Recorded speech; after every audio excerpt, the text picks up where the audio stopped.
Deep within a sun-dappled forest lived a fox named Felix. His world was a tapestry of vibrant greens and browns. Sunlight streamed through the canopy, painting dancing patterns on the forest floor. The air was alive with the scent of pine and damp earth. Felix, with his sharp eyes and even sharper wit, was a child of this paradise. He knew every twist of the deer trails and the secret language of the birds. But a shadow had fallen over Felix's world. The familiar sounds of the forest, the rustling leaves, the chirping crickets, were now punctuated by a new and unsettling noise. The distant whine of machinery echoed through the trees, a discordant note in the symphony of nature. The air, once crisp and clean, now carried the metallic tang of something alien and unwelcome. Felix felt a knot of dread tightening in his gut. Change was coming, and it did not smell of rain or blooming flowers.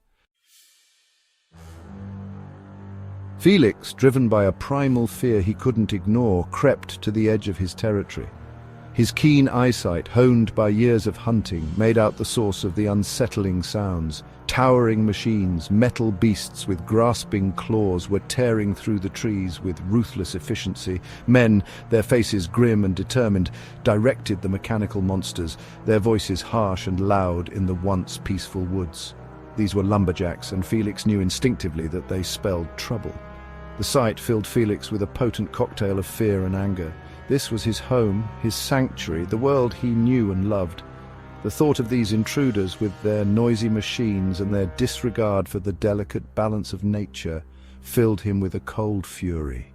Felix watched, his muscles tensed, his breath catching in his throat as another majestic tree crashed to the ground. He knew he had to act. But how could one fox, even one as clever as he, stand against such a force? Felix, a master of his domain, knew the forest like the back of his paw. He'd spent his life navigating its twists and turns, using its natural features to his advantage. Now, faced with this unprecedented threat, his mind raced, seeking a solution. He observed the lumberjacks, their movements, their routines, their patterns. He studied their machines, those metal behemoths that seemed invincible. An idea sparked by a combination of desperation and ingenuity began to form in Felix's mind. He would use the forest itself, its hidden dangers and natural defenses, against the invaders.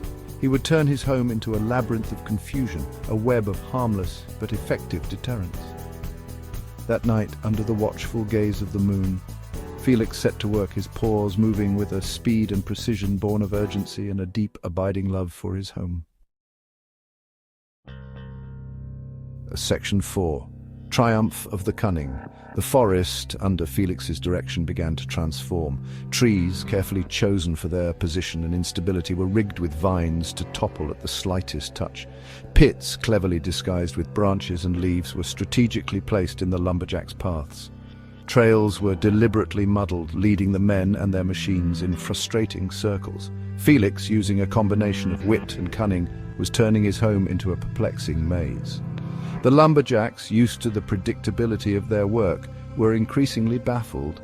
Trees seemed to fall at random, their machines found themselves mired in unexpected mud pits, and every path they took seemed to lead them back to where they started. Frustration grew. Whispers of bad luck and cursed forests spread among the men. They had never encountered anything like it before.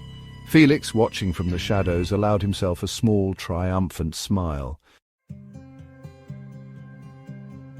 Section 5. The Power Within. The lumberjacks, defeated by the relentless resistance of the forest, eventually abandoned their efforts. The whine of their machines faded, replaced once again by the comforting sounds of nature. Felix, his heart filled with relief and pride, watched them go.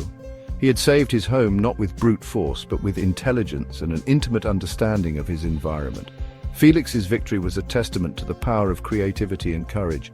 It showed that even the smallest of creatures can overcome seemingly insurmountable obstacles with ingenuity and determination. His story serves as a beacon of hope, a reminder that we all possess the power to face our challenges head-on, and that even in the face of adversity, the will to survive, to protect what we cherish, can prevail. It is a story for our times, a reminder that the answers to our problems often lie within us. waiting to be discovered, waiting to be unleashed.